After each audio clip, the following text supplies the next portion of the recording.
لبیک یا رسول اللہ لبیک لبیک لبیک یا رسول اللہ لبیک لبیک لبیک یا رسول اللہ لبیک لبیک لبیک یا رسول اللہ لبیک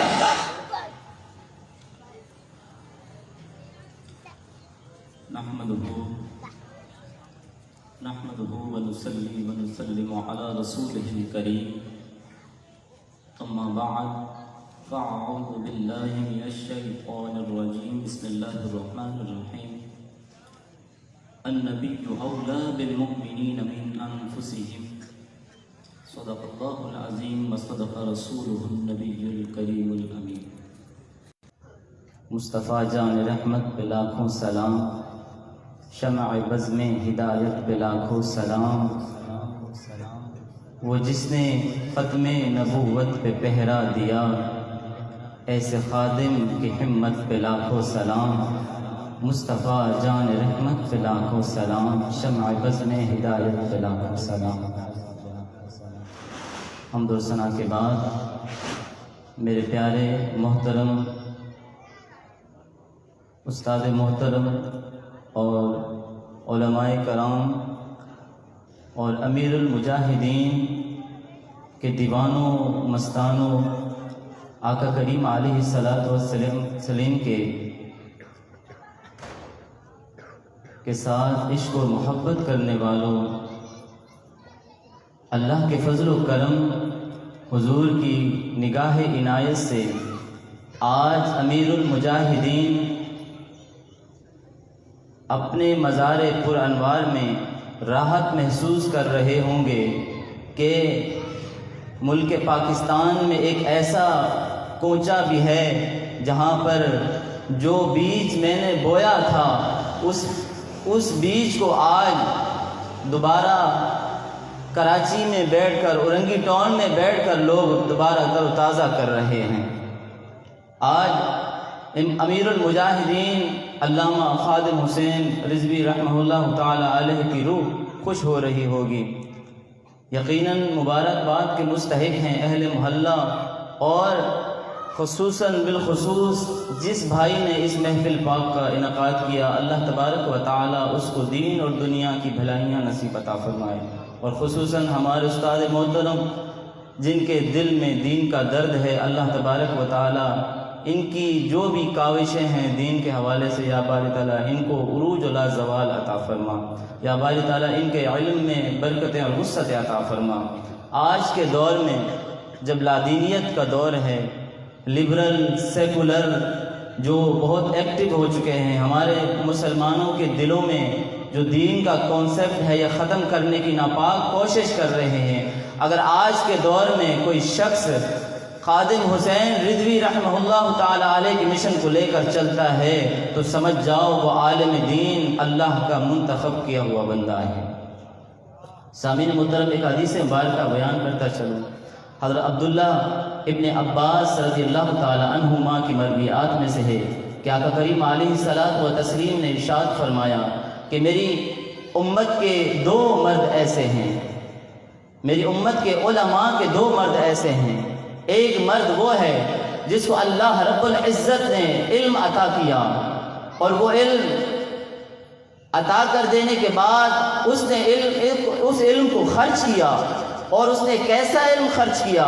خرچ کرنے سے مراد یہ ہے کہ اس علم کو اس نے آگاہ کیا، لوگوں کو بتایا کہ علم کیا کہتا ہے، اور اس علم پر اس نے کوئی عوض نہیں مانگا، کوئی لالچ نہیں رکھی، اس کو فروغ نہیں کیا۔ اس کے بارے میں میرے آقا کریم علیہ الصلاۃ والتسلیم ارشاد فرماتے ہیں بروز قیامت، پہلے دنیا کی بات بتاتا چلوں، حضور فرماتے ہیں دنیا میں اس کے لیے سمندر کی مچھلیاں اور ہواؤں کے پرندے، زمین کے جانور ہر وقت بخشش کی دعائیں کرتے رہتے ہیں، اور یہ دنیا کی بات ہے۔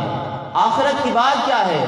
آقا کریم علیہ الصلاۃ والتسلیم ارشاد فرماتے ہیں بروز قیامت جب وہ عالم دین جو صحیح معنی میں حق اور سچ بیان کرتا ہے جب اللہ کی بارگاہ میں حاضر ہوگا تو اس کا عالم کیا ہوگا؟ اللہ رب العزت کے دربار میں وہ حاضر ہوگا تو انتہائی عزت و شرف کے ساتھ حاضر ہوگا۔ اور دوسرا وہ مرد ہے جس کو اللہ رب العزت نے علم تو عطا کیا، لیکن اس علم پر اس نے عوض مانگا، لالچ رکھا، اس علم کو فروخت کر دیا۔ میرے پیارے آقا امام الانبیاء علیہ الصلوۃ والسلام فرماتے ہیں بروز قیامت اس عالم دین کے منہ میں دوزخ کی رسی ایسی ڈالی جائے گی اور اس کو اس رسی سے کھینچا جائے گا۔ آپ اہل محلہ اور یہاں پر جتنے بھی لوگ بسنے والے ہیں، آپ خوش نصیب ہیں کہ آج کے دور میں پرفتن دور ہے۔ علامہ خادم حسین رضوی رحمہ اللہ تعالیٰ علیہ کو ایجنڈے کو جو لے کر چل رہے ہیں وہ یہ ہستی آپ کے سامنے بیٹھی ہوئی ہے، ان کے ساتھ مخلص ہو کر چلیں۔ اللہ رب العزت ہم تمام کو دین کی بھلائیاں نصیب عطا فرمائے۔ سامعین محترم، مشن رضوی کے حوالے سے چند باتیں آپ کے سامنے گوش و گزار کروں گا۔ مشن رضوی کیا ہے؟ سورہ محمد کی آخری آیات کا ایک حصہ اللہ رب العزت فرماتا ہے وَإِن تَتَوَلَّوْا، اگر تم نے منہ پھیر لیا کس چیز سے؟ اگر تم نے میرے محبوب کی بات نہ کی، عزت و ناموس کی حفاظت نہ کی، تو کیا ہوگا؟ اللہ اور اس کے محبوب کے دربار میں نوکروں کی کمی نہیں۔ مولوی نہ بولے گا تو مجمع سے بیٹھا ہوا کوئی شخص بول دے گا۔ اللہ رب العزت اگر منتخب کرنا چاہے تو علم الدین کو منتخب کر لیتا ہے، ممتاز قادری کو منتخب کر لیتا ہے اور اس کی پشت پذیری ایسی کرتا ہے تو اللہ رب العزت اس کو غازی بنا دیتا ہے۔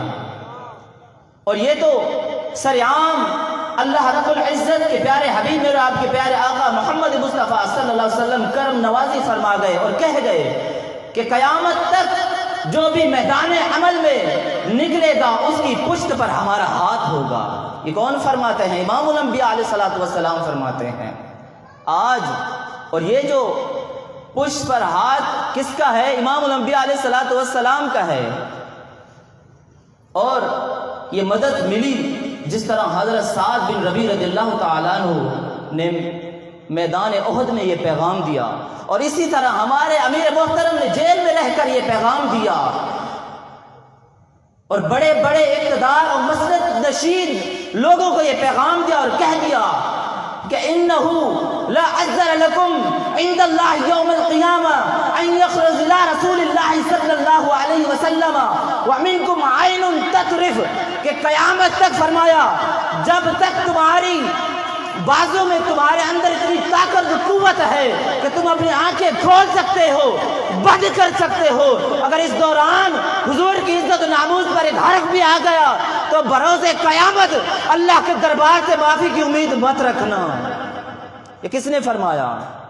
اگر آج ہم دیکھتے ہیں کوئی شخص حضور کی خاتم النبیین پر حملہ کرتا ہے، کوئی نبوت کا دعویٰ کرتا ہے، کوئی حضور کے خاکے بناتا ہے، ارے ہم کمزور کیوں ہو چکے ہیں؟ لبرل بہت ایکٹیو ہو چکے ہیں، ہمارے اندر سے دین کا جو کانسیپٹ ہے یہ ختم کرنے کی ناپاش کوشش کرتے ہیں، اور کیا کہتے ہیں؟ ہم لوگوں نے معیشت کو سب کچھ مان لیا، تجارت کو سب کچھ مان لیا کہ معیشت سے کنارہ کریں گے تو مر جائیں گے، امریکہ روٹ گیا تو کچھ نہیں رہے گا، امریکن اسٹریٹجی ضروری ہے، یورپین ٹیکنالوجی ضروری ہے، اتنا سناتے ہیں ٹی وی پر لفافہ اینکر اور بے حیا میڈیا سناتے ہیں کہ آج ہم سب خود و نصارہ سے آنکھیں ملا کر یہ کہہ سکتے ہیں ارے ہمیں ڈرانے والوں یہودیوں، جو رب اپنی ادنا ترین مخلوق کو پتھر میں اگر رزق دے سکتا ہے تو اپنے پیارے محبوب کی امت کو کبھی بھلا نہیں سکتا۔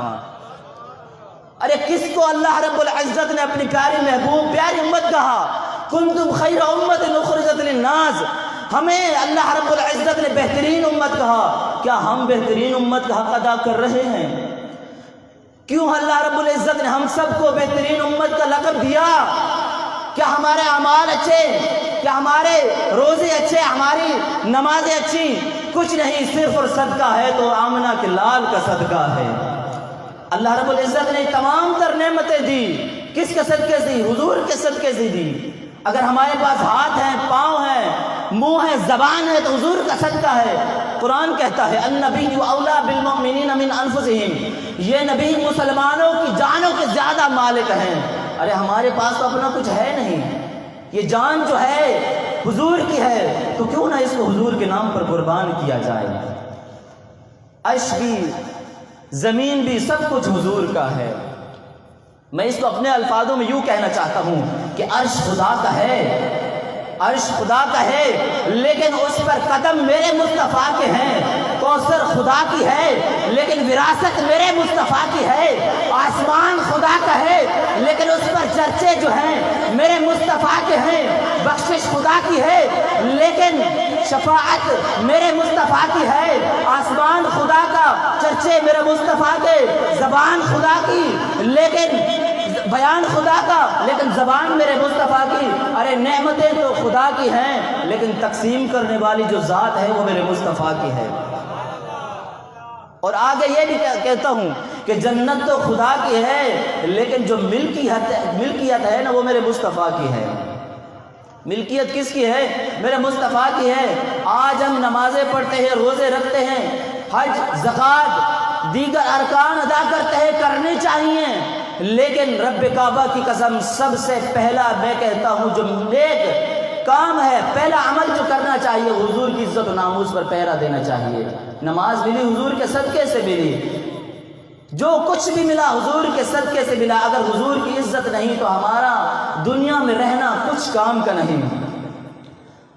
اگر دین کی سر بلندی کے لیے اگر ہماری جان بھی قربان ہو جائے تو ہمیں اس سے گریز نہیں کرنا چاہیے۔ مسلم شریف کی حدیث مبارکہ ہے، امام الانبیاء علیہ الصلوۃ والسلام ارشاد فرماتے ہیں کہ جو مسلمان دین کی سر بلندی کے لیے نکلتا ہے، اگر اس کو زخم آتا ہے تو اللہ رب العزت اس کا زخم بھی دیکھتا ہے۔ جو دین کی سر بلندی کے لیے نکلتا ہے، دین اسلام کی سر بلندی کے لیے نکلتا ہے، اس کو زخم آتا ہے تو اللہ اس کا زخم دیکھتا ہے۔ اگر اس کو کوئی تکلیف پہنچتی ہے تو اللہ اس کے تکلیف کو بھی دیکھتا ہے۔ بروز قیامت کیا ہوگا؟ ارے وہ جس طرح اس کو دنیا میں زخم لگتا ہے اسی زخم کے ساتھ بروز قیامت وہ حاضر ہوگا۔ حضور فرماتے ہیں جس طرح اس کو دنیا میں زخم لگتا ہے نا، تازہ ہوتا ہے، اور اسی طرح اسی زخم کے ساتھ وہ حاضر ہوگا۔ اور وہ حاضر، اس کا رنگ کیسا ہوگا؟ اس کا رنگ ایسا ہوگا جیسے خون کا رنگ ہوتا ہے، تازہ ایسا زخم ہوگا، اور اس کے اندر خوشبو مشک اور عنبر کی خوشبو آ رہی ہوگی۔ آج ہم دین اسلام کی خاطر، حضور کی عزت و ناموس کی خاطر اگر ہم باہر نکلتے ہیں، حضور کی عزت پر پہرا دیتے ہیں، تو رب کعبہ کی قسم بخشش کی پہلی جو سیڑھی ہے میں کہتا ہوں یہی ہے۔ اور ہم یہ بھی کہتے ہیں نا کہ مہنگائی بہت ہے، مہنگائی بہت ہے۔ اگر ہم جہاد پہ چلے گئے، دھرنے میں چلے گئے تو کیا ہوگا؟ پیچھے گھر والوں کو کھلانے پلانے والا کون ہوگا؟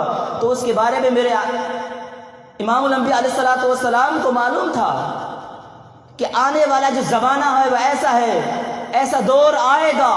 تو حضور صلی اللہ علیہ وسلم فرماتے ہیں، مسلم شریف کی حدیث مبارکہ ہے، جو شخص، جو مجاہد دین کی سر بلندی کے لیے نکلتا ہے، اس کے گھر والے پیچھے ہیں، ماں ہے، بہن ہے، بیٹی ہے، تو اس کی ذمہ داری جو ہے، جو گھر میں بیٹھا ہوا شخص ہے اس کے اوپر ہے۔ یعنی وہ گھر میں بیٹھنے والا جو شخص ہے وہ اپنی ماں کی، بہن کی جس طرح عزت و ناموس کی حفاظت کرتا ہے، اسی طرح اس مجاہد کی ماں کی، بہن کی عزت و ناموس کی حفاظت بھی اس کے اوپر ہے۔ اگر وہ نہیں کرتا، خیانت کرتا ہے، تو رب کعبہ کی قسم بروز قیامت اللہ رب العزت اس مجاہد کو کھڑا کر دے گا اور فرمائے گا ارے اس کے اعمال میں سے جو کچھ لینا چاہتا ہے لے لے۔ تو حضور فرماتے ہیں صحابہ سے، تو وہ مجاہد جو ہوگا اس کے تمام اعمال میں سے سب کچھ لے لے گا، کچھ بھی باقی نہیں رہے گا۔ یہ کس کی فضیلت ہے؟ جو دین اسلام کی سر بلندی کے لیے نکلتا ہے۔ یہ تو ہمارے بابا جی فرما گئے، حشر کو ہوگا معلوم کہ جیتا کون اور ہارا کون، ہم سوئے حشر کے چلیں گے شاہ ابرار کے ساتھ، قافلہ ہوگا روا قافلہ سالار کے ساتھ۔ دوستو، آج بھی وقت ہے کہ ہم حضور کی عزت و ناموس پر پہرا دینے کے لیے کھڑے ہو جائیں۔ ٹنڈو محمد خان کی بات کرتا چلوں، آج کا واقعہ ہے، وہاں پر فجر کی اذان دینے پر پابندی لگا دی۔ ارے یہ ملک پاکستان ہے، نماز کے لیے بھی پابندی لگ رہی ہے، اذان کے لیے بھی پابندی لگ رہی ہے، تو کون کام کرے گا؟ اگر ہم جو شعور رکھتے ہیں، اگر ہم کام نہیں کریں گے تو کون کام کرے گا؟ حضور کی عزت و ناموس کی حفاظت کے لیے نکلیں، دین کی سر بلندی کے لیے نکلیں، اگر ہمیں جانیں قربان بھی کرنی پڑ جائے تو جانیں قربان کر دیں۔ حضرت خبیب رضی اللہ تعالیٰ عنہ سب سے زیادہ جس صحابی پر ظلم ہوا نا وہ حضرت خبیب رضی اللہ تعالیٰ عنہ کی ذات ہے۔